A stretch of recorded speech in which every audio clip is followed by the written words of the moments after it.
जय हिंद। 25 दिन के 25 मैराथन में आज 11वां दिन में आप लोगों को बहुत बहुत स्वागत करता हूं।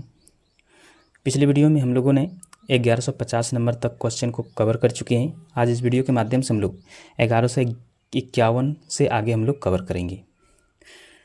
अगर पिछला वीडियो देखना चाहते हैं तो उनका लिंक डिस्क्रिप्शन बॉक्स में मिल जाएगा, वहाँ जाके देख सकते हैं। तो आइए हम लोग इसको शुरू करते हैं।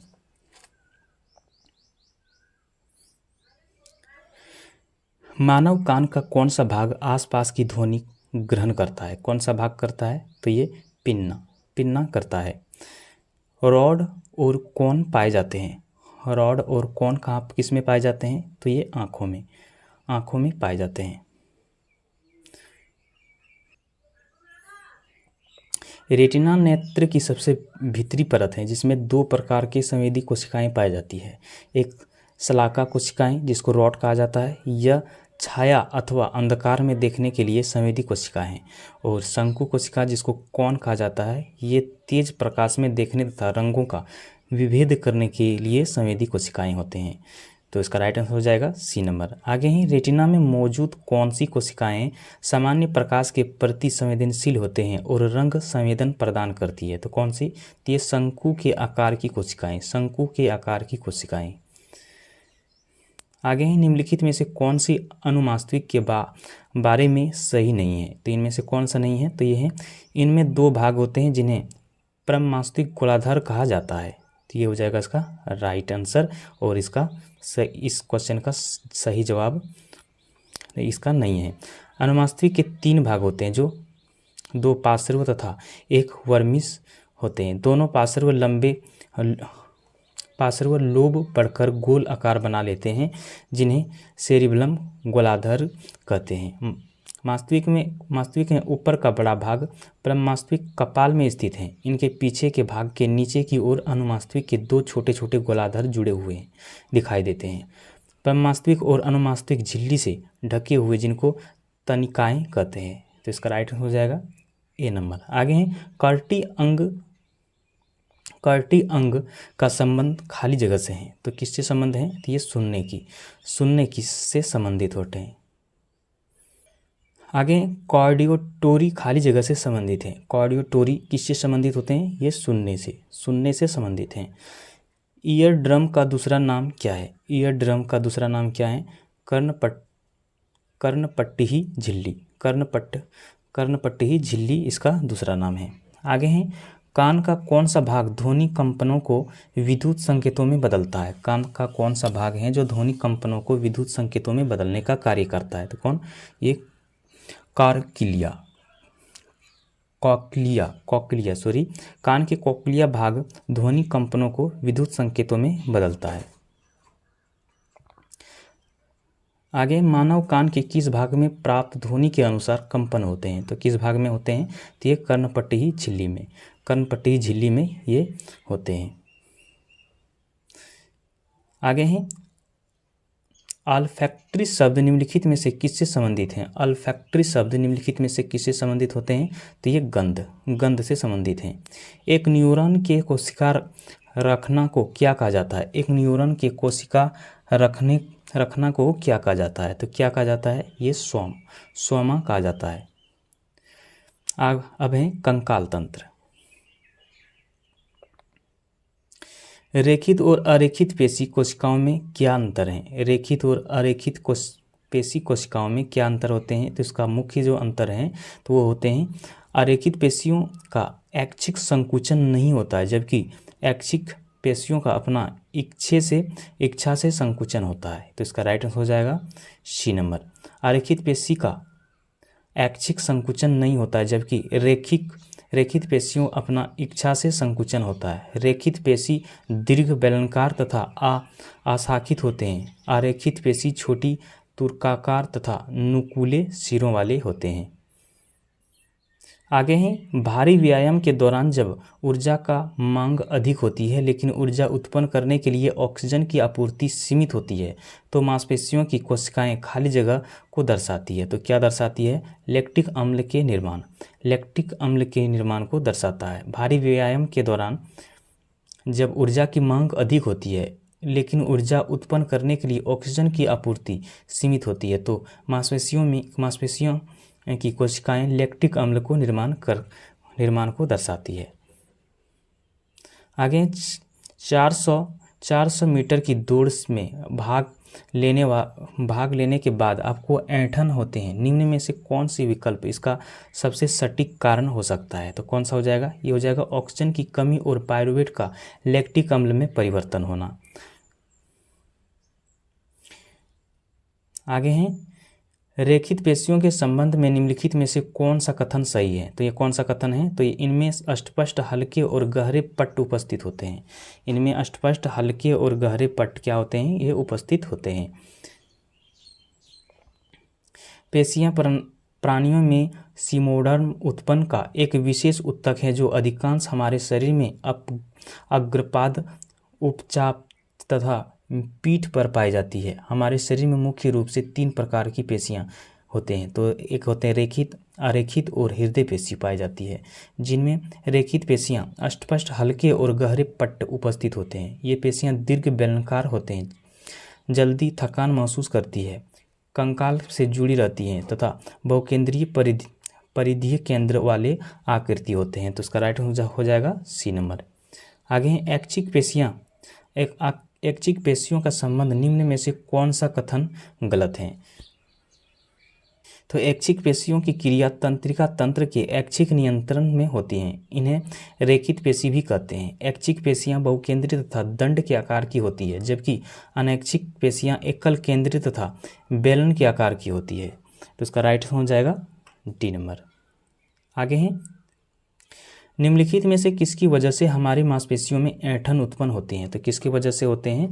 तो ये O2 की कमी, ऑक्सीजन की कमी के कारण ऐंठन होते हैं। O2 की कमी की वजह से हमारे मांसपेशियों में ऐंठन उत्पन्न हो सकती है। ऐंठन एक मांसपेशी का दर्दनाक अनैच्छिक संकुचन होते हैं। ऐंठन के ऐसा कारण हो सकते हैं जो अंतर्निहित रोग की वजह से नहीं हो। उदाहरण निर्जलीकरण, अधिक व्यायाम या मांसपेशियों के उपयोग में कमी शामिल है। तो इसका राइट हो जाएगा सी नंबर। आगे हैं हड्डी की कोशिकाएं एक कठोर मैट्रिक्स में संतृप्त होती है जो बनी होती है। तो किससे बनी होती है? तो ये कैल्शियम और फास्फोरस से बनी होती हैं। अस्थि कोशिकाएं एक ऐंठन मैट्रिक्स में सन्निहित होती हैं जो कैल्शियम और फास्फोरस के यौगिक से बना होता है। हड्डियों के ऊतकों की कठोरता के लिए यह यौगिक जिम्मेदार होते हैं। आगे हैं अधिकांश जंतुओं में गति इनमें से किन तंत्रों की समन्वित गतिविधियां हैं? तो किससे होते हैं? तो ये पेशी, कंकाल और तंत्रिका तंत्र की। पेशी, कंकाल और तंत्रिका तंत्र की। अधिकांश जंतुओं में गति पेशी, कंकाल और तंत्रिका तंत्र के समन्वित गतिविधियां हैं। पेशी तंत्र में केवल ऐच्छिक पेशियां आती हैं जो अवस्थित से जुड़े होते हैं, जिनके संकुचन में अंगों की गति होती है।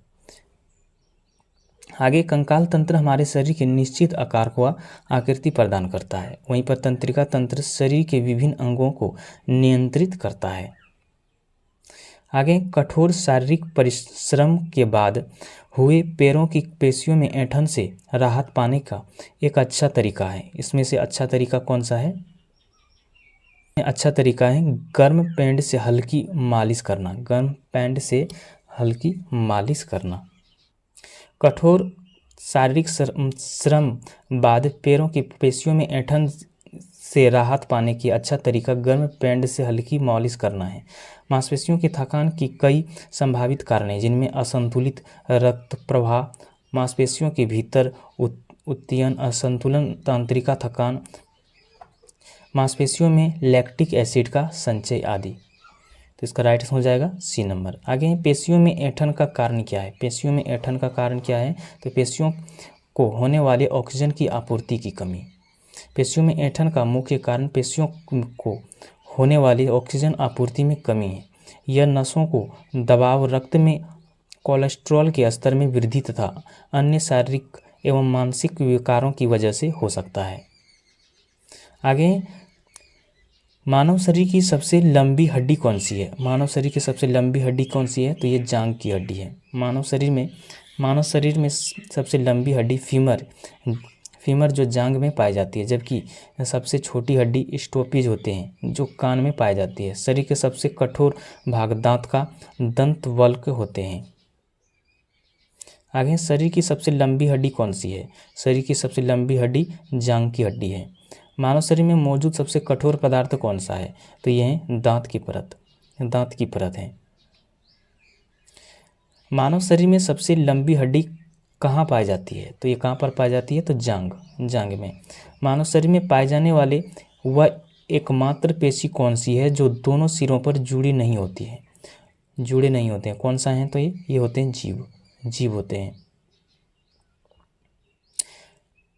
मानव शरीर में पाए जाने वाले सबसे बड़ी संधि कौन सी है?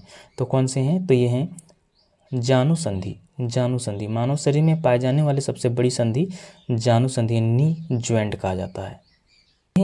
किसी जंगम जोड़ की दो हड्डियों के बीच पाए जाने वाले स्नेहक पदार्थ को क्या कहा जाता है? तो इसको क्या कहा जाता है? साइनोवियल द्रव कहा जाता है। किसी जंगम जोड़ की दो हड्डियों के बीच पाए जाने वाले स्नेहक पदार्थ को साइनोवियल द्रव कहा जाता है। आगे, एक वयस्क मानव शरीर में हड्डियों की संख्या कितनी होती है?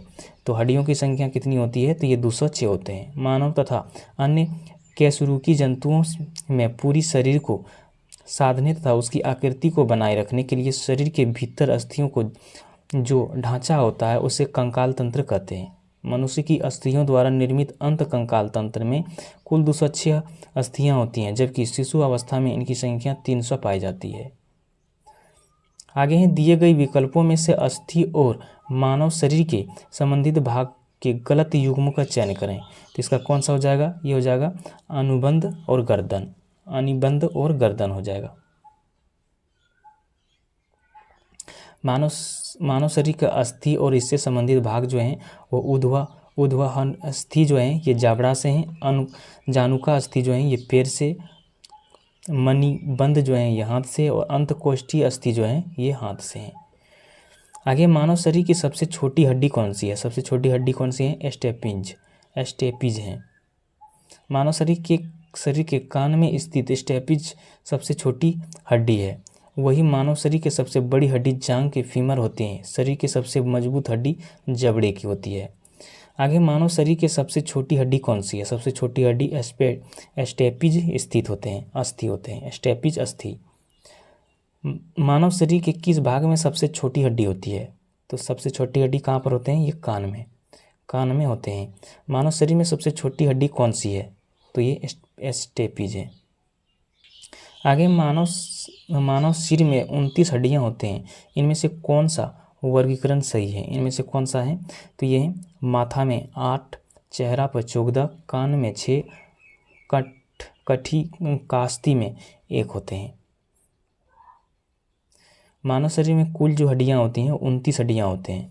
और कपाल में 8 होते हैं। ऑक्सीपिटल 1, पैराइटल 2, टेम्पोरल 2, फ्रंटल 1, इंथमॉइड 1, स्पेनॉइड जो होते हैं 1 होते हैं। और चेहरे पर हड्डियां जो होते हैं वो 14 होते हैं। Nozzle 2, टर्बाइनल 2, lacrimal 2, vomer 1, zygomatic 2, maxilla 2, palatine 2, mandible 1 होते हैं।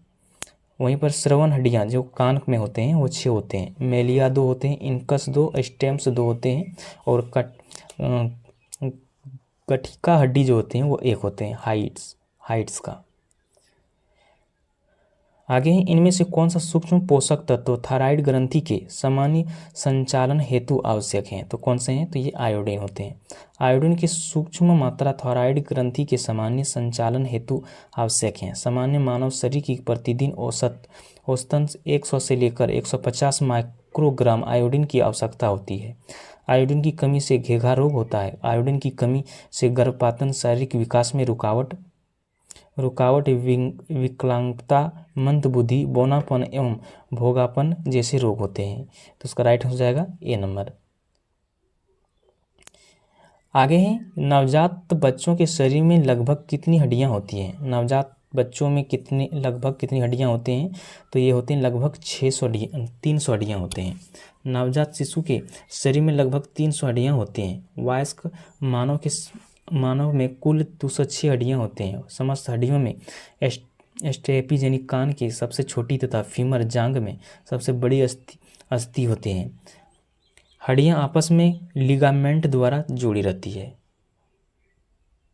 आगे, मानव शरीर का कौन सा अंग इलियम, श्रोणीखंड और जांघनास्थि के मेल से बनता है, तो कौन से, तो नितंब अस्थि। मानव शरीर के नितंब अस्थि का निर्माण इलियम, श्रोणीखंड और जांघनास्थि के मेल से होता है। यह अस्थि मानव शरीर के कूल्हे में स्थित होते हैं।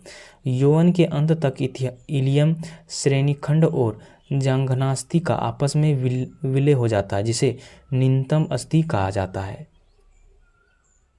आगे है, मनुष्यों में बौनेपन के लिए निम्नलिखित में से क्या उत्तरदायी है। मनुष्यों में बौनेपन के लिए क्या उत्तरदायी होते हैं, तो बौनेपन के उत्तरदायी जो होते हैं ये पीयूष ग्रंथि उत्तरदायी होते हैं। हमारे शरीर में पाए जाने वाले ग्रोथ हार्मोन पीयूष ग्रंथि में होते हैं। यह इस हार्मोन के बिना मांसपेशियों का गठन और हड्डियों की घनत्व बढ़ना मुश्किल होता है, जो बौनेपन का द्योतक होते हैं। तो उसका राइट हो जाएगा बी नंबर। आगे, निम्न में से कौन सा केसुरुकी वर्ग का नहीं है। कौन सा केसुरुकी वर्ग का नहीं है, तो ये एनालिंडा ये नहीं है। पृष्ठवंशी या केसुरुकी प्राणी जगत के कार्डेटा समुदाय का सबसे बड़ा उप समुदाय है। इसके सदस्यों में रीढ़ की हड्डियां या पृष्ठवंश विद्यमान रहते हैं। इस समुदाय में इस समय लगभग 58,000 प्रजातियां वर्णित हैं। इनमें से बिना जबड़े वाली मछलियां, उभयचर सरीसृप, साइक्लोस्टोमेटा आदि शामिल हैं, जबकि एनालिंडा जंतु द्विपार्श्व समिति एवं त्रिकोरिक होते हैं। तो इसका राइट हो जाएगा ए नंबर। आगे है, मनुष्यों में जो सांस पेशियों की हड्डियों से जोड़ने वाले ऊतक कहलाते हैं, तो क्या कहलाते हैं ये कंडरा कहलाते हैं। कंडरा स्नायु के समकक्ष होते हैं जो मांसपेशियों की हड्डियों में जुड़ती है। कंडरा और स्नायु दोनों कोलेजन के बिना बने होते हैं। स्नायु एक अस्थि से दूसरे अस्थि से जोड़ते हैं।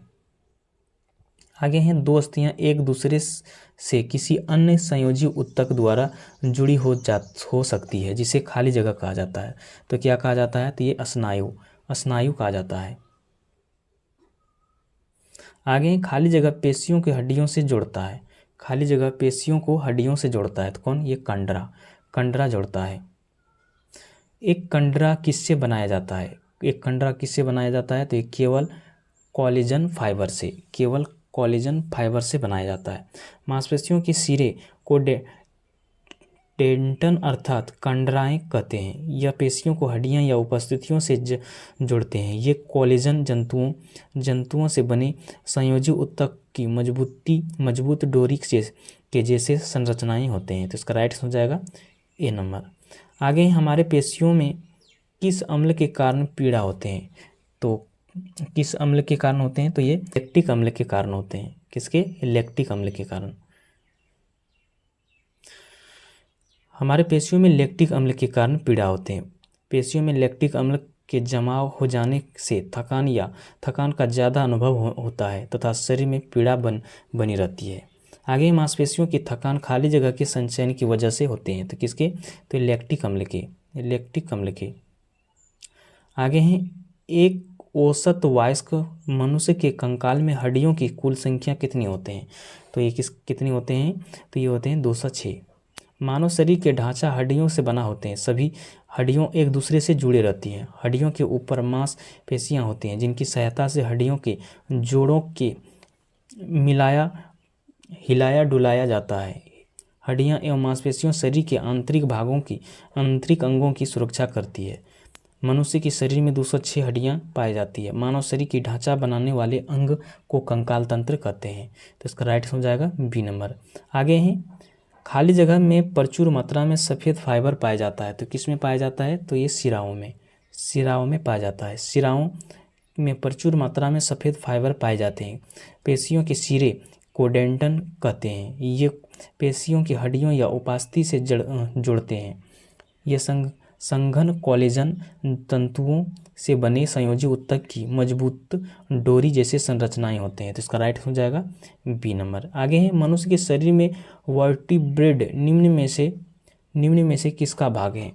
वो वर्टिब्रेड निम्न में से किसका भाग है? तो रीढ़ की हड्डी की। मानव शरीर में से कैसरूकी रीढ़ की हड्डी का भाग है।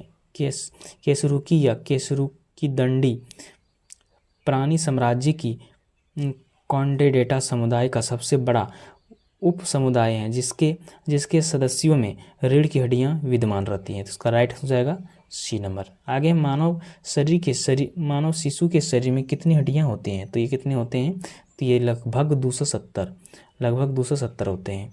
मानव शिशु के शरीर में 270 हड्डियां होते हैं, जबकि वयस्क में 206 हड्डियां पाई जाती है।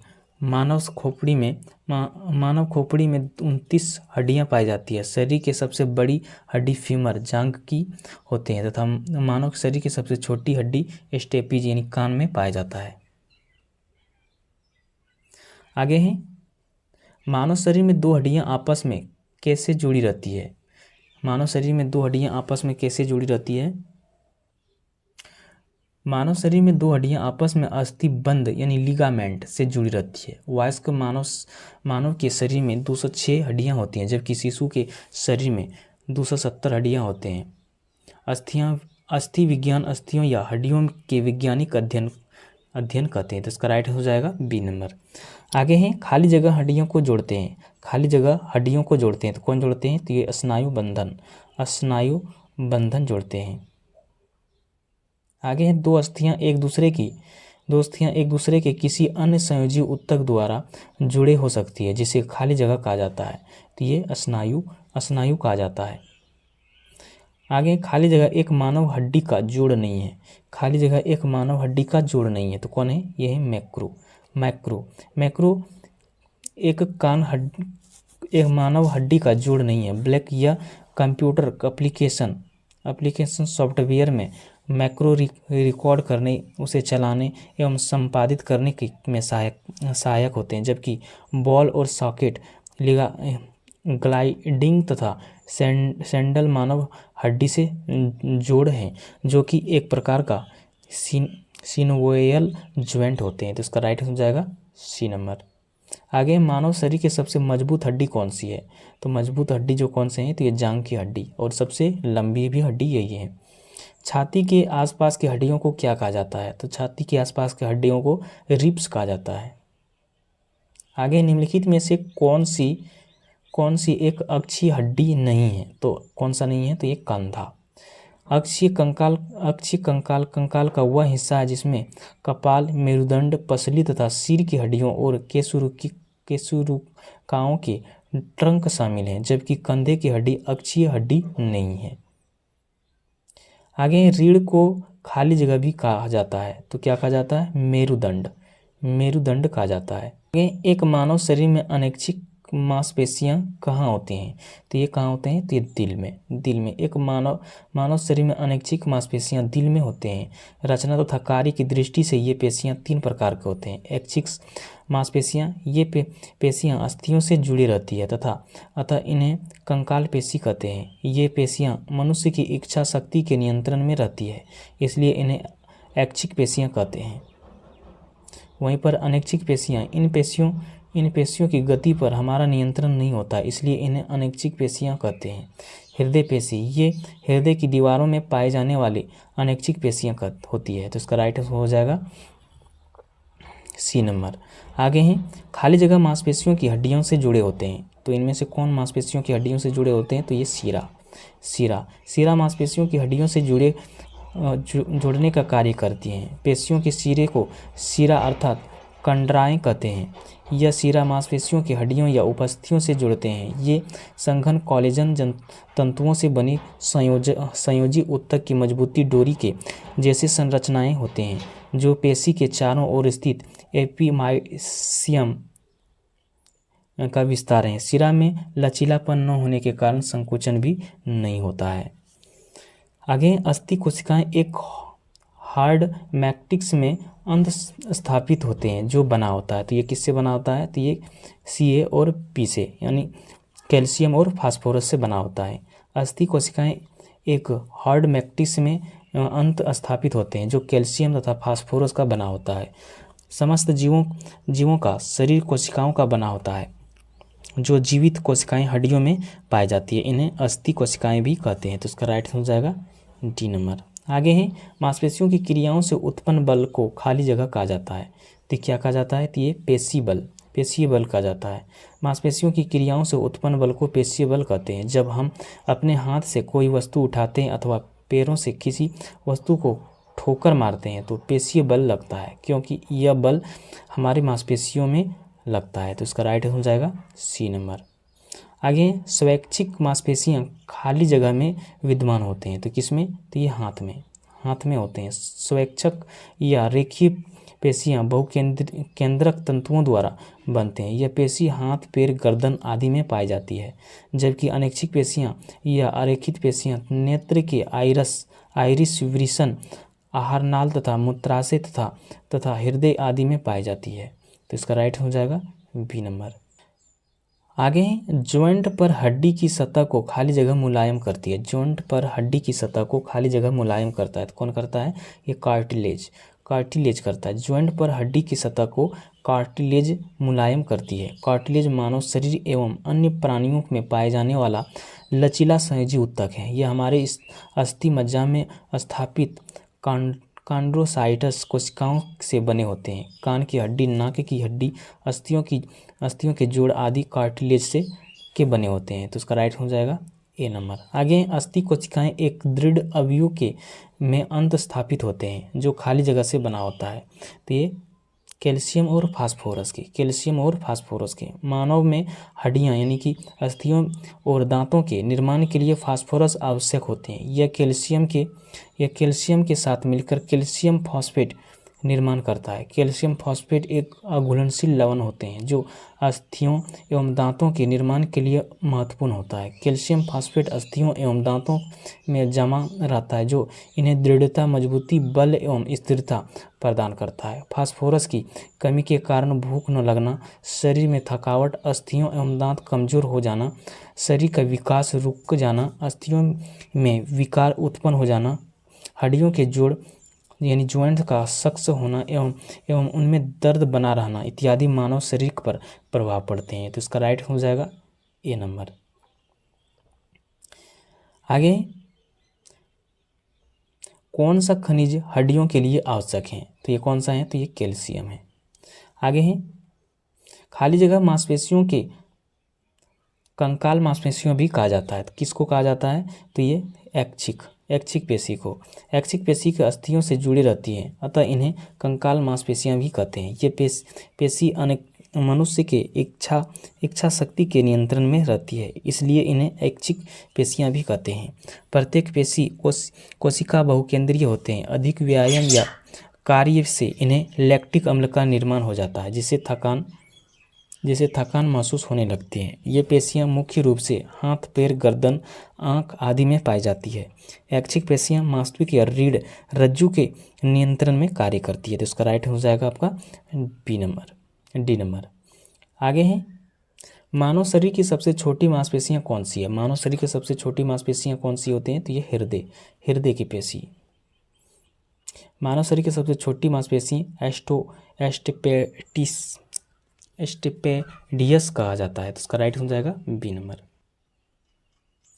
आगे खाली जगह मांसपेशियां शरीर के सभी अंगों में रक्त पंप करके पहुंचाने में हृदय की सहायता करती है, जिसमें लयबद्ध, संकुचन और विश्राम की आवश्यकता होती है। तो किसके? तो ये कार्डियक मांसपेशियां शरीर के सभी अंगों में रक्त पंप करके पहुंचाने में हृदय की सहायता करती है, जिससे लयबद्ध, संकुचन और विश्राम की आवश्यकता होती है। हृदय मांसपेशियों की हृदय की दीवारों में पाए जाने वाले अनैच्छिक पेशियां होते हैं। यह पेशी तंतु शाखान्वित एवं तथा केंद्रीय होते हैं।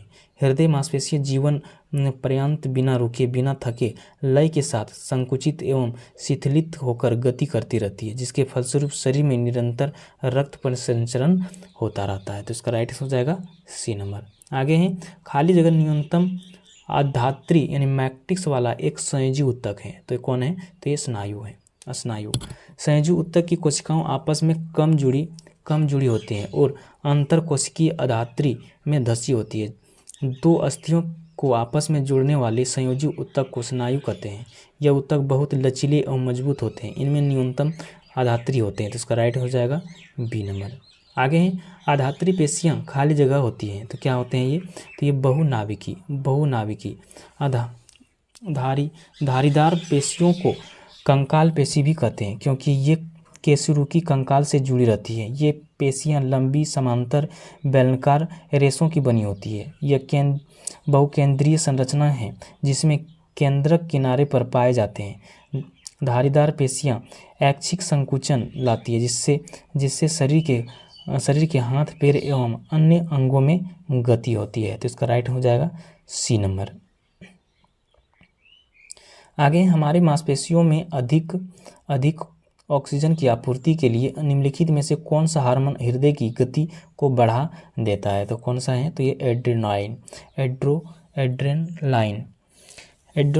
एड्रिनल ग्रंथि से स्रावित होने वाला हार्मोन है, जो शरीर के उत्तेजित होने पर स्रावित होता है। इसलिए इसे फाइट और फ्लाइट हार्मोन भी कहा जाता है। यह संकट के समय हमारे मांसपेशियों में रक्त का प्रवाह बढ़ा देता है तथा हृदय की गति में भी वृद्धि करता है। आगे कान के अंदर कंपन 3 हड्डियों द्वारा परिस्थित होता है, जैसे खाली जगह बीच वाले कान में। तो इसका राइट हो जाएगा कौन सा? कान के अंदर कंपन 3 हड्डियों द्वारा प्रवर्धित होता है। हेमर इसका बाहरी सिरा कान के परते से तथा भीतरी चौड़ा सिरा इनकस से जुड़ा रहता है। ये हथौड़े के समान होते हैं। इनकी लंबाई 8 से 9 mm होते हैं। एन्युअल इसकी बाहरी सिरा मेलियस से तथा भीतरी सिरा स्टेरप से जुड़ा रहता है। इसका आकार निहाई की तरह होने के कारण इसे निहाई कहते हैं। यह 7 mm की होती है। स्टेरप यह अस्थि घोड़े के जीन के रकवा की तरह होते हैं। इसके मध्य में एक छिद्र पाया जाता है। आगे हैं हमारे कानों में खाली जगह की उपस्थिति के कारण जो एक प्रकार की संयोजी ऊतक है, कानों को मोड़ा जा सकता है। तो कौन सा? थी उपास्थियों की उपस्थिति के कारण। उपास्थि मानव शरीर एवं अन्य प्राणियों में पाए जाने वाले लचीला संयोजी ऊतक है। ये हमारे मज्जा में उपस्थित कॉन्ड्रोसाइटस कोशिका में बने होते हैं। कान की हड्डी, नाक की हड्डी, मेरुदंड के आसपास अस्थियों के जोड़ आदि उपस्थिति के बने होते हैं। इनके लचीलेपन के कारण ही कानों को मोड़ा जा सकता है। तो उसका राइट हो जाएगा सी नंबर। आगे हैं मध्य कान में मौजूद 3 हड्डियां के नाम क्या है? मध्य कान में मौजूद 3 हड्डियों के नाम क्या है? तो इसका नाम क्या है? तो हेमर, एनविल, स्टेरप है। आगे मांसपेशियों का वह भाग जो संकुचन उत्पन्न करने के लिए सिकुड़ता है, खाली जगह कहलाता है। तो क्या कहलाता है? एक्विटन कहलाता है। मानव शरीर में द्विशीर्षक मांसपेशियां कहाँ स्थित होती है? तो ये कहाँ होते हैं? तो ये बाहों में होते हैं। मायोसिन और एक्टिन क्या है? मायोसिन और एक्टिन क्या होते हैं? मांसपेशीय प्रोटीन होते हैं। साइकोलमा वह झिल्ली है जो खाली जगह को कवर करती है। तो ये किसको करते हैं? तो मांसपेशीय तंतु को ये कवर करती है। आगे निम्नलिखित में से कौन सा मानव शरीर में पाए जाने वाली हड्डी नहीं है? इनमें से कौन सा है जो मानव शरीर में पाए जाने वाली हड्डी नहीं है? तो ये एक्स जो है ये मानव शरीर में पाए जाने वाली हड्डी नहीं है। एक्स मानव शरीर में पाए जाने वाली हड्डी नहीं है, जबकि स्टार्प, हेमर और अनविल अस्थियां पाई जाती हैं। नी कैप को क्या कहा जाता है? तो ये कहा जाता है पलिया कहा जाता है। निम्नलिखित में से कौन अस्थिबंध यानी लिगामेंट द्वारा जुड़े होते हैं। तो इनमें से कौन जुड़े होते हैं? तो ये हड्डी से जुड़े होते हैं। अब है अंतस्रावी तंत्र। अंतस्रावी तंत्र किस हार्मोन की कमी के कारण मधुमेह रोग होता है? तो किस हार्मोन के कारण से होते हैं? तो इंसुलिन हार्मोन के कारण मधुमेह रोग इंसुलिन हार्मोन की कमी से होते हैं। इंसुलिन अग्नाशय के लैंगरहैंस द्वीप के बीटा कोशिका द्वारा स्रावित होता है, जो ऊतकों में कार्बोहाइड्रेट को ऑक्सीकृत करने व पेशियों में संचित करने में सहायता करते हैं, जिससे रक्त में शर्करा की मात्रा नियंत्रण रहती है। आगे है मानव शरीर में पाए जाने वाले निम्नलिखित में से कौन सी ग्रंथि अंतस्रावी ग्रंथि नहीं है? तो ये कौन सा नहीं है? तो ये लार ग्रंथि। दिए गए मानव ग्रंथियों में लार ग्रंथि अंतस्रावी ग्रंथि नहीं है। मनुष्य में पाए जाने वाले प्रमुख अंतस्रावी ग्रंथियों हैं अधिवृक्क ग्रंथि, पीयूष ग्रंथि, थायराइड ग्रंथि, अग्नाशय पीनियल ग्रंथि, डिंब ग्रंथि, अंड ग्रंथि इत्यादि। आगे निम्न में से कौन सा डिंब ग्रंथि हार्मोन का एक उदाहरण है? तो कौन है? तो ये एस्ट्रोजन। ये है एस्ट्रोजन।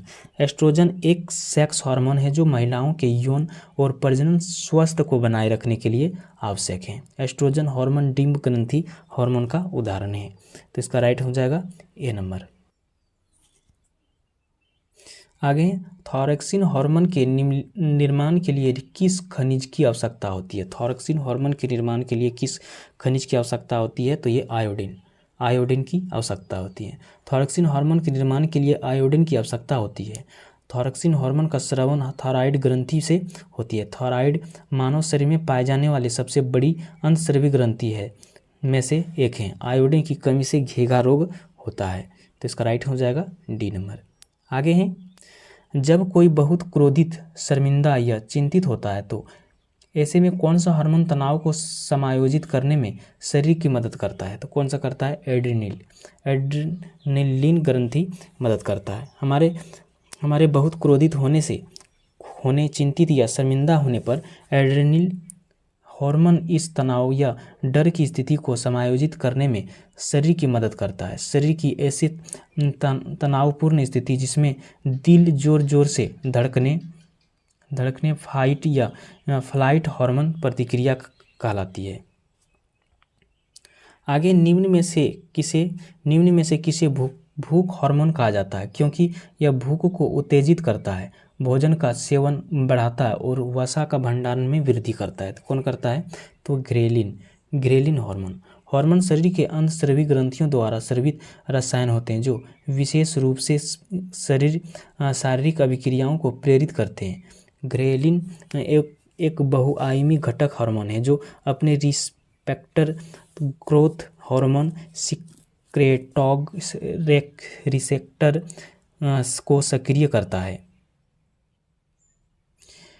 ग्रेलिन हार्मोन के कार्य भोजन के सेवन, वसा के जमाव और वृद्धि हार्मोन रिलीज पर उसके उत्तेजित प्रभाव हैं। ग्रेलिन हार्मोन भूख के लिए उत्तरदायी हार्मोन है। तो इसका राइट हो जाएगा डी नंबर। आगे है निम्नलिखित में से कौन सा वर्णक हमारे बालों, त्वचा और आँखों के रंग के लिए मुख्य रूप से उत्तरदायी हैं? तो कौन से हैं? तो ये मेलानिन है। मेलानिन एक प्राकृतिक पिगमेंट है। इसमें त्वचा, बाल और आँखों का रंग निर्धारित होता है। गोरी त्वचा वाले लोगों की तुलना में सांवली त्वचा वाले लोगों के अधिक मेलानिन होते हैं। मेलानोसाइड नामक कोशिका मेलानिन बनाते हैं। तो इसका राइट हो जाएगा सी नंबर। आगे खाली जगह युवा अवस्था के समय लड़कों में दिखाई देने वाले उपस्थितियों में बदलाव लाता है। तो टेस्टोस्टेरोन एक एस्टेरॉयड हार्मोन है जो मुख्य रूप से पुरुष के अंडकोश तथा एड्रेनल ग्लैंड में पाए जाते हैं।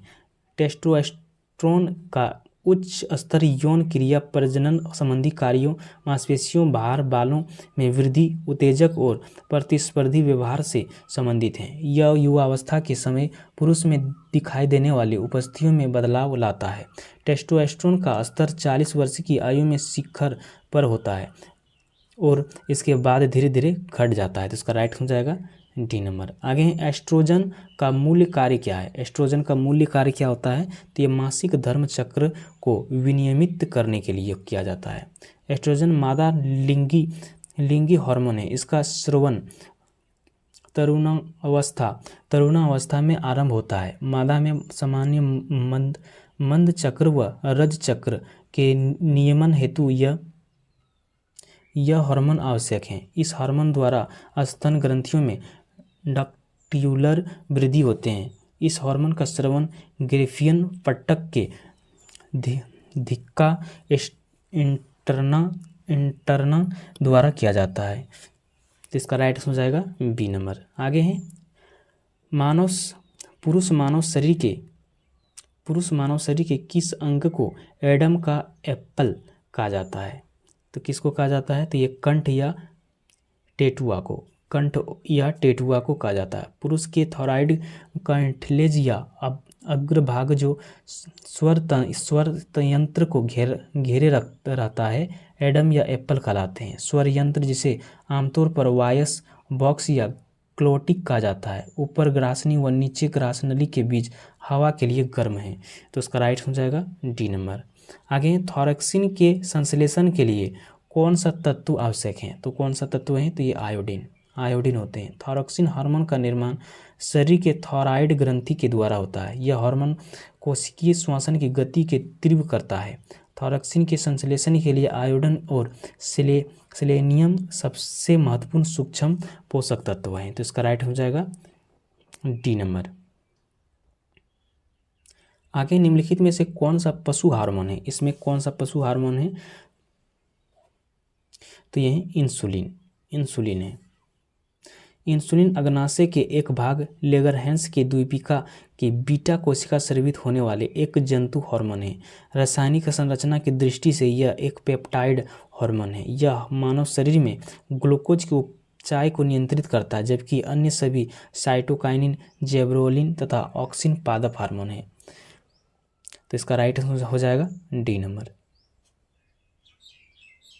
आगे किस हार्मोन के स्राव के कारण हृदय की धड़कन एवं श्वसन दर में एक साथ वृद्धि होती है, किसके कारण से होते हैं। एड्रेनालाइन एक प्रकार का हार्मोन है जिसे लड़ो और उड़ो हार्मोन भी कहा जाता है। इसके स्राव के कारण हृदय की धड़कन एवं श्वसन दर में एक साथ वृद्धि होती है। तो इसका राइट हो जाएगा ए नंबर। आगे निम्नलिखित में से कौन सा प्रमुख महिला सेक्स हार्मोन है, तो ये कौन सा है, तो एस्ट्रोजन है। एस्ट्रोजन सेक्स हार्मोन की एक श्रेणी है जो महिला प्रजनन प्रणाली और माध्यिक यौन विशेषताओं के विकास और विनियमन के लिए जिम्मेदार होते हैं। 3 प्रमुख अंतर्जात एस्ट्रोजन, एस्ट्रोन E1, एस्ट्राडियोन E2 और एस्ट्रियोल E3 हैं। एक अन्य एस्ट्रोजन जिसे एस्ट्रोट्रोल E4 कहा जाता है, यह केवल गर्भावस्था के दौरान निर्मित होता है। तो इसका राइट हो जाएगा सी नंबर। आगे मानव वृद्धि हार्मोन किस ग्रंथि द्वारा स्रावित होता है, तो किस ग्रंथि द्वारा होता है, ये पिट्यूटरी ग्रंथि के अग्रभाग से होता है।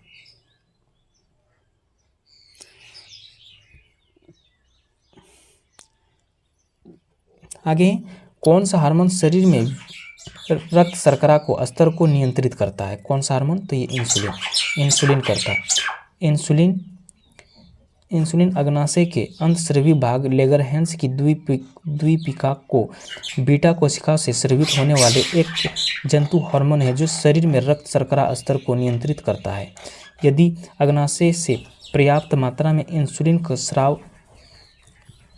स्राव नहीं होता है तो रक्त में शर्करा की मात्रा बढ़ जाती है, जिसे मधुमेह की संज्ञा दी जाती है। तो इसका राइट आंसर हो जाएगा सी नंबर। आगे मानव शरीर में इंसुलिन का क्या कार्य है, इसका कार्य है यह नियंत्रित करता है कि शरीर ग्लूकोज और वसा का उपयोग और भंडारण कैसे करता है। तो इसका राइट हो जाएगा ए नंबर। आगे इनमें से कौन सी अंतस्रावी ग्रंथि नहीं है, पिनियल थॉराइड अधिवृक्क एक अंतस्रावी ग्रंथि है, जबकि लार ग्रंथि एक बाह्यस्रावी ग्रंथि है। जो शरीर के बाहर या भीतर पदार्थ को निकालती है। अंतस्रावी ग्रंथि वह ग्रंथि होते हैं जो हार्मोन्स को सीधे रक्त में छोड़ देते हैं। अंतस्रावी ग्रंथि पीनियल ग्रंथि, पीयूष ग्रंथि, अवंटु ग्रंथि, थाइमस, अधिवृक्क, अग्नाशय इत्यादि हैं। तो इसका राइट हो जाएगा डी नंबर। आगे, इनमें से कौन सा हार्मोन गर्भाशय के संकुचनों और गर्भाशय ग्रीवों को के विस्तार को उत्तेजित करता है? तो कौन करता है? तो ये ऑक्सीटोसिन।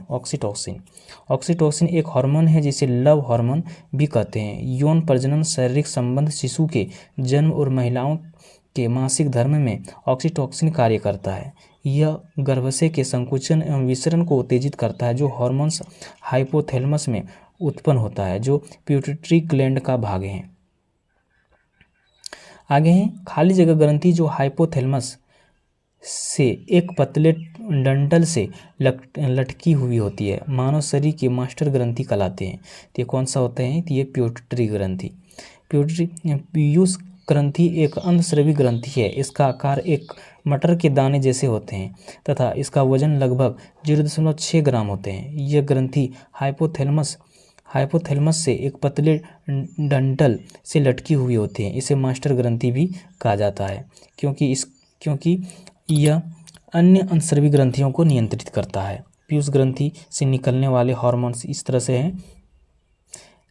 एसटीएच सोमैटोट्रोपिक हार्मोन और TSH thyroid stimulating hormone, GTH gonadotropic hormone है। आगे निम्नलिखित विकल्पों में से कौन सी ग्रंथि मानव शरीर में एक अंतस्रावी ग्रंथि है? तो कौन सा है? तो ये पीयूष ग्रंथि।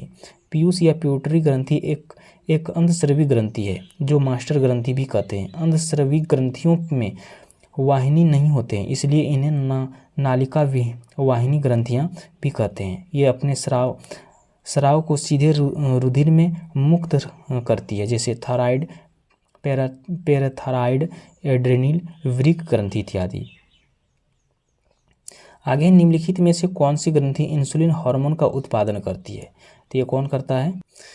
अग्नाशय मानव शरीर की दूसरी सबसे बड़ी ग्रंथि है। इसकी प्रमुख विशेषता यह है कि यह एक अंतस्रावी और बाह्यस्रावी दोनों प्रकार की ग्रंथि है। यह छोटी आंत के यू आकार वाले भाग स्थित होते हैं। अग्नाशय का एक भाग लेगरहैंस की द्वीपिका कहलाते हैं। लेगरहैंस की द्वीपिका में बीटा कोशिका से इंसुलिन, अल्फा कोशिका से ग्लूकागोन एवं गामा कोशिका से सोमेटास्टिन नामक हार्मोन निकलती हैं। इंसुलिन रक्त में शर्करा की मात्रा को निर्धारित करने का काम करता है। इस इंसुलिन के अल्प स्रवण से मधुमेह नामक रोग हो जाता है। तो इसका राइट हो जाएगा डी नंबर।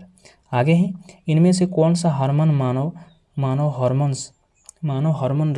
मानव रक्त में शर्करा को मात्रा को नियंत्रित करता है? तो कौन करता है? तो इंसुलिन।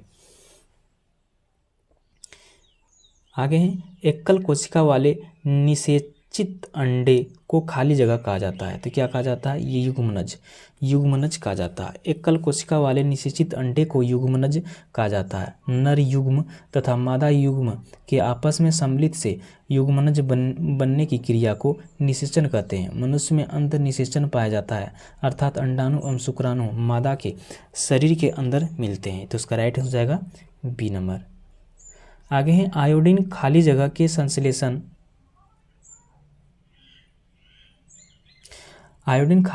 संश्लेषण के लिए आवश्यक है। तो किसके लिए संश्लेषण के लिए? थॉरैक्सिन के लिए आवश्यक है। आयोडीन थॉरैक्सिन के संश्लेषण के लिए आवश्यक है। थॉरैक्सिन थायराइड ग्रंथि द्वारा स्रावित होते हैं। आयोडीन की कमी से थायराइड ग्रंथि फूल जाती है, जिसे गलगंड रोग कहते हैं। तो उसका राइट हो जाएगा डी नंबर। आगे हैं, वृषणों से कौन सा हार्मोन स्रावित होता है? वृषणों से यानी कि किडनी से कौन सा हार्मोन स्रावित होता है? तो ये स्रावित होता है टेस्टोस्टेरोन स्रावित होता है। टेस्टोस्टेरोन वृषणों यानी पुरुष के एक जोड़ी वृषण में पाए जाते हैं। और थॉरैक्सिन कहाँ से स्रावित होता है? थायराइड ग्रंथि से। इंसुलिन अग्नाशय यानी बीटा कोशिका से। एस्ट्रोजन ग्रैफियन फॉलिकल से स्रावित होता है। आगे हैं, कौन सा हार्मोन रक्त शर्करा को बहुत कम करने से बचाता है? तो कौन सा हार्मोन? ये ग्लूकागॉन। आगे है खाली जगह मनुष्यों में अंतस्रावी ग्रंथि नहीं है, तो कौन सा नहीं है, तो ये यकृत। थॉमस एडिसन के अंतस्रावी तंत्र विज्ञान के जनक कहा जाता है। अंतस्रावी तंत्र के अध्ययन को एंडोक्राइनोलॉजी कहते हैं। शीर्ष ग्रंथि अधिवृक्क की पीयूष ग्रंथि अंतस्रावी ग्रंथि है। यकृत एक पाचन ग्रंथि है, यह शरीर की सबसे बड़ी ग्रंथि है, तो इसका राइट हो जाएगा डी नंबर। आगे हैं थॉरेक्सिन के संश्लेषण के लिए निम्नलिखित में से क्या आवश्यक है, तो ये क्या आवश्यक है, तो ये आयोडीन आवश्यक है। थॉरेक्सिन हार्मोन थायराइड ग्रंथि से स्रावित होता है, यह सभी उपचारिक क्रियाओं की गति को नियंत्रित करता है। रक्त के प्रति 100 मिलीलीटर के लगभग 0.3 ग्राम आयोडीन होते हैं। थायराइड ग्रंथि दिन भर में लगभग 120 माइक्रोग्राम आयोडीन रक्त से लेकर 40 माइक्रोग्राम आयोडीन वसा रक्त में मुक्त करता है। आगे इंसुलिन हार्मोन का स्रावन खाली जगह से होता है, तो कहाँ से होता है, ये अग्नाशय से।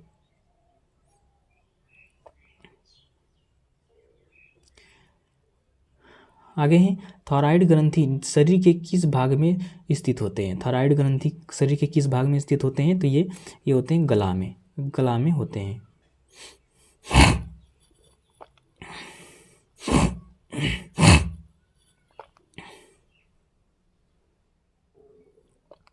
आगे इंसुलिन किससे विनियमित करता है, इंसुलिन किससे विनियमित करता है, तो किससे करता है, तो ये रक्त शर्करा के स्तर को। मानव शरीर में इंसुलिन का उत्पादन कहाँ होता है, तो ये कहाँ पर होता है, ये अग्नाशय में होता है। आगे अंतस्रावी ग्रंथि को खाली जगह भी कहा जाता है, तो क्या कहा जाता है, ये कहा जाता है वाहिनीहीन ग्रंथि कहा जाता है। अंतस्रावी ग्रंथि में नालिकाएं नहीं होती, जिससे वे नालिकाविहीन ग्रंथि कहलाते हैं। अंतस्रावी ग्रंथि और मानव शरीर के विभिन्न भागों में स्थित हार्मोन स्रावित करने वाले कोशिकाएं मिलकर अंतस्रावी तंत्र का निर्माण करते हैं। पीयूष ग्रंथि, पीनियल ग्रंथि, थायराइड, एडिनल, अग्नाशय, पैराथाइड, थाइमस और जनन ग्रंथियां हमारे शरीर के सुनियोजित अंतस्रावी अंग हैं, तो इसका राइट हो जाएगा बी नंबर। आगे इंसुलिन द्वारा किसी बीमारी का उपचार किया जाता है। इंसुलिन द्वारा किस बीमारी का उपचार किया जाता है, तो ये किया जाता है मधुमेह को। निम्नलिखित रासायनिक पदार्थ में से कौन सा अग्नाशय द्वारा स्रावित किया जाता है, तो कौन सा किया जाता है, तो ये इंसुलिन किया जाता है। अग्नाशय के बीटा कोशिका यानी बी सेल से इंसुलिन, अल्फा कोशिका से ग्लूकागॉन और गामा कोशिका से सोमाटोस्टेरोन नामक हार्मोन निकलता है। आगे निम्नलिखित सही क्रम से मिलान करें, इनमें से सही क्रम कौन सा हो जाएगा, तो ये हो जाएगा आपका कोलिक हार्मोन पैराथायराइड से संबंधित है। एल्डोस्टेरोन अधिवृक्क से संबंधित है। प्रोलैक्टिन किससे संबंधित है आपका, प्रोलैक्टिन ये पीयूष ग्लैंड से संबंधित है। और मेलाटोनिन हार्मोन जो है पीनियल ग्लैंड से संबंधित हो जाएगा, तो इसका राइट हो जाएगा आपका सी नंबर। आगे है ग्रेव रोग थायराइड में वृद्धि के कारण खाली जगह अंतस्राव के कारण होता है, तो किसके कारण से, तो ये थायराइड हार्मोन के नेत्र तो होती ग्लैंड थायराइड ग्रंथि के अंतिक्रियता का एक रूप है। थायराइड ग्रंथि में वृद्धि नेत्र गोलकों का बाहर की ओर उभर आना ओभारी उपचाय दर में वृद्धि एवं बाहर में ह्रास उसके अभिलक्षण है। इस ग्रेव रोग भी कहते हैं, तो उसका राइट हो जाएगा ए नंबर। आगे है निम्न में से कौन सा हार्मोन पिट्यूटरी ग्लैंड द्वारा स्रावित नहीं किया जाता है, तो कौन सा, ये हो जाएगा सोमेटोस्टेरोन। अग्नाशय में एक भाग लेगरहैंस की द्वीपिका कहलाता है। लेगरहैंस की द्वीपिका के गामा कोशिका से सोमेटोस्टेरोन नामक हार्मोन निकलता है। इंसुलिन रक्त में शर्करा की मात्रा को निर्धारित करने का काम करता है। इंसुलिन के अल्प स्रवण से मधुमेह नामक रोग हो जाता है।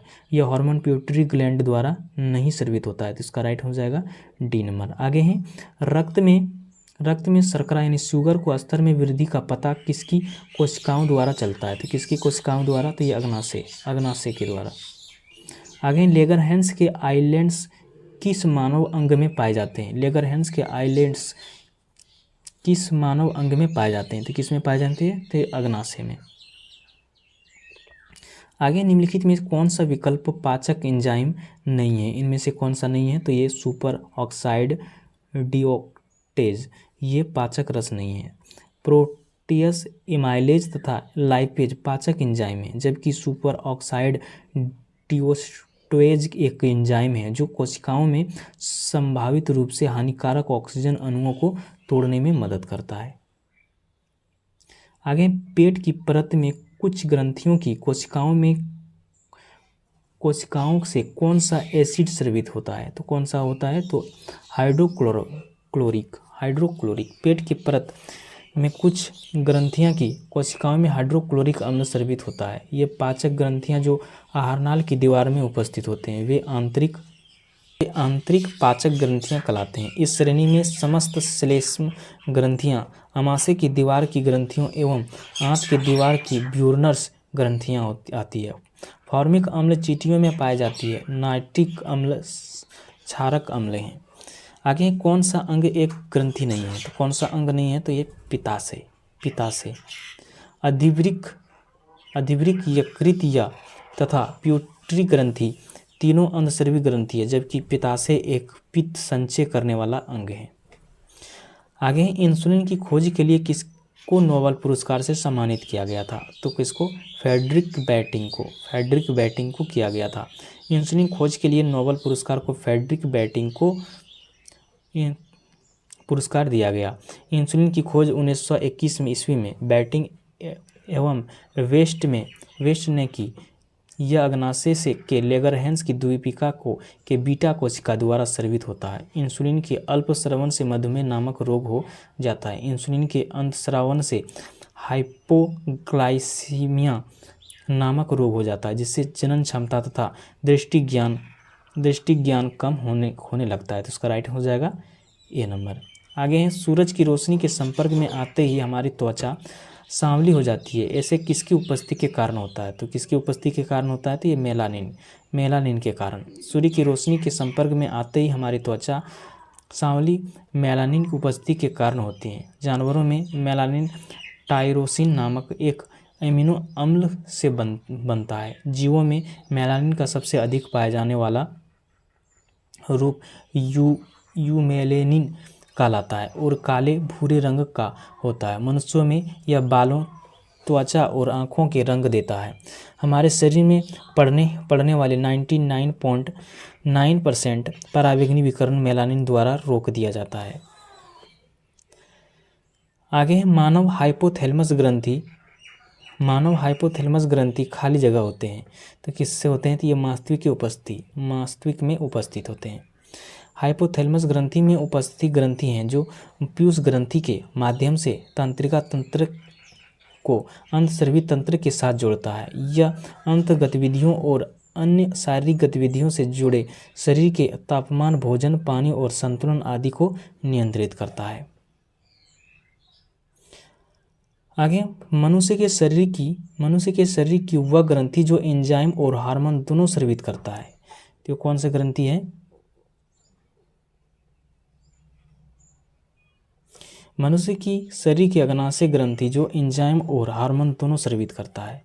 अग्नाशय रस अग्नाशय कोशिकाओं को स्रावित होता है। इसमें 98% जल तथा शेष 2% भाग में लवण एवं एंजाइम होता है। यह क्षारीय द्रव होता है। अग्नाशय रस में 3 प्रकार के पाचक रस पाए जाते हैं, जिसमें पूर्ण पाचक रस भी कहते हैं। इसमें मुख्य 5 एंजाइम ट्रिप्सिन, माइलेज, कार्बोक्सिलेक्टिस, लाइपेज तथा मल्टोज जाते हैं, तो इसका राइट हो जाएगा बी नंबर। आगे मानव शरीर में लेगरहैंस आइसोलेट कहाँ पाए जाते हैं, तो ये कहाँ पाए जाते हैं, तो अग्नाशय में। मानव शरीर में लेगरहैंस की आइसोलेट अग्नाशय में पाए जाते हैं। लेगरहैंस की खोज लेगरहैंस नासिक चिकित्सा शास्त्री ने किया था। इसका अल्फा कोशिका से ग्लूकागोन, बीटा कोशिका से इंसुलिन तथा गामा कोशिका से सेमेस्टोस्टिन नामक हार्मोन निकलता है। रुधिर में ग्लूकोज की मात्रा बढ़ना मधुमेह कहलाता है। आगे मानव शरीर में अग्नाशय खाली जगह का एक भाग है। तो किसका भाग होते हैं? तो ये पाचन तंत्र का।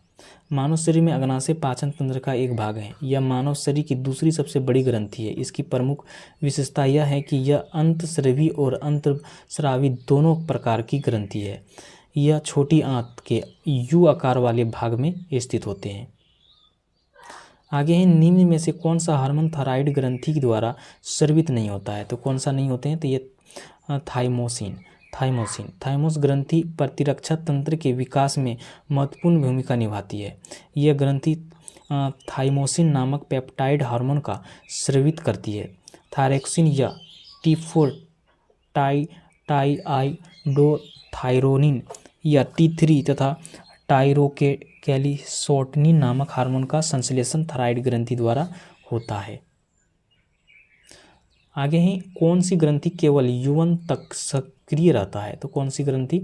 तो ये थाइमस ग्रंथि केवल यौवन तक सक्रिय रहती है। थाइमस ग्रंथि दोनों फेफड़ों के बीच पसलियों के बीच स्थित होते हैं। यौन आरंभ होते होते यह सिकुड़ने लगते हैं और बाद में त्वचा के रूप ले लेते हैं। तो इसका राइट हो जाएगा बी नंबर। आगे है एडीएच का पूरा नाम है। एडीएच का पूरा नाम क्या है?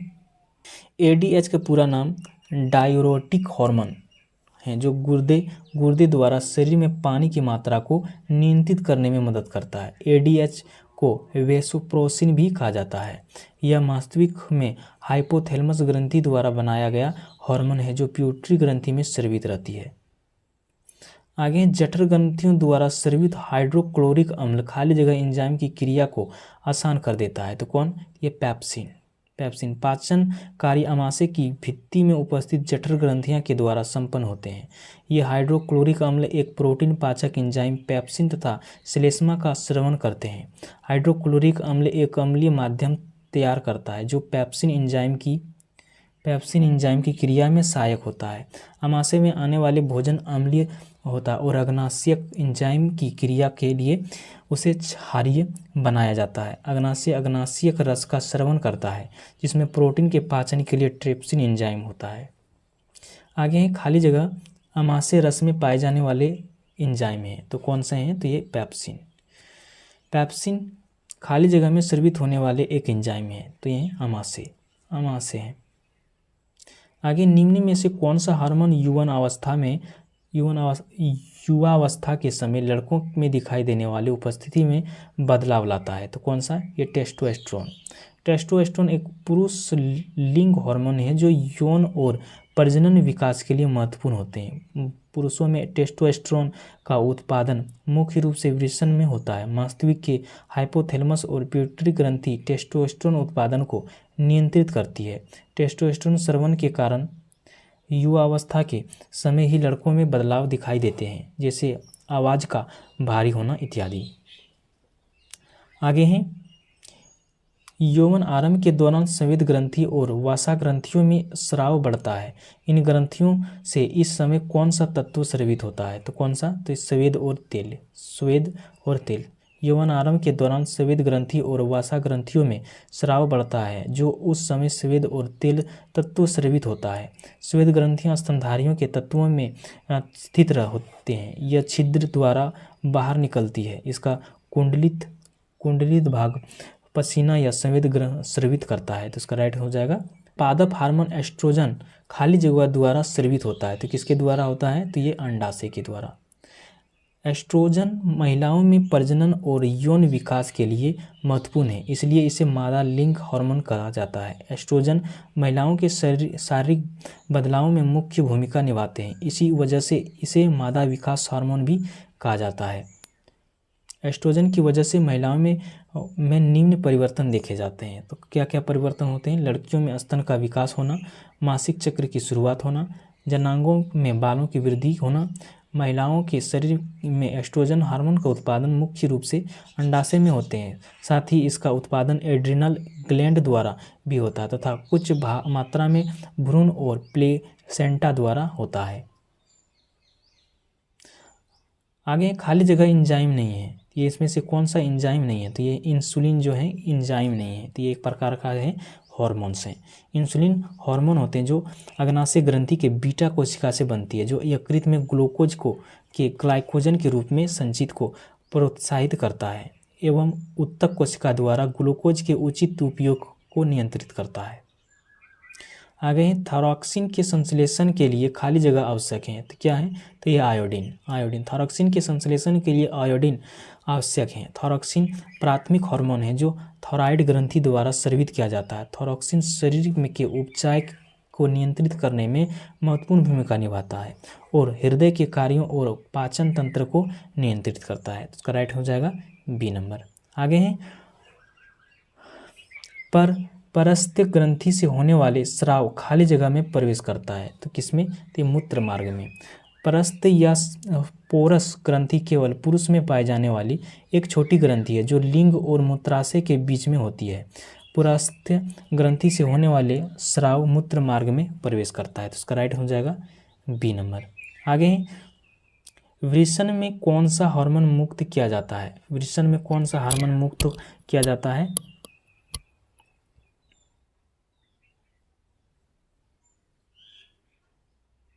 वृषण से स्रावित होने वाले हार्मोन टेस्टोस्टेरोन है। टेस्टोस्टेरोन एंड्रोन समूह का स्टेरॉयड हार्मोन है जो पुरुष के अंडकोश से स्रावित होता है। यह पुरुषों में यौन लक्षणों का विकास करने में सहायक होता है, तो उसका राइट हो जाएगा डी नंबर।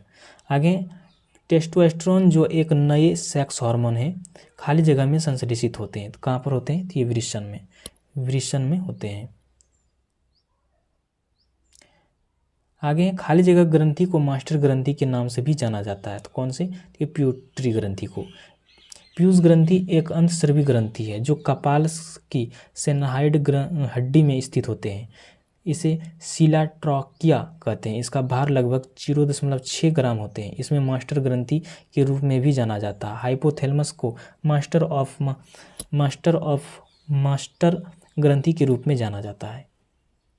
आगे मानव शरीर में पिट्यूटरी ग्रंथि कहाँ स्थित होते हैं, तो ये कहाँ पर स्थित होते हैं, मस्तक के तल पर स्थित होते हैं। आगे हैं हमारे शरीर के सबसे महत्वपूर्ण ग्रंथियों में से एक पिट्यूटरी ग्रंथि कहाँ स्थित है, तो ये कहाँ पर स्थित है, तो ये खोपड़ी के अंदर है। आगे निम्नलिखित में से कौन सा हार्मोन बच्चों के जन्म के बाद दूध बनने की प्रक्रिया को उत्तेजित करता है, तो कौन सा, तो ये पैलेक्टिन हार्मोन बच्चों के जन्म के बाद दूध बनने की प्रक्रिया को उत्तेजित करता है, तो उसका राइट हो जाएगा बी नंबर।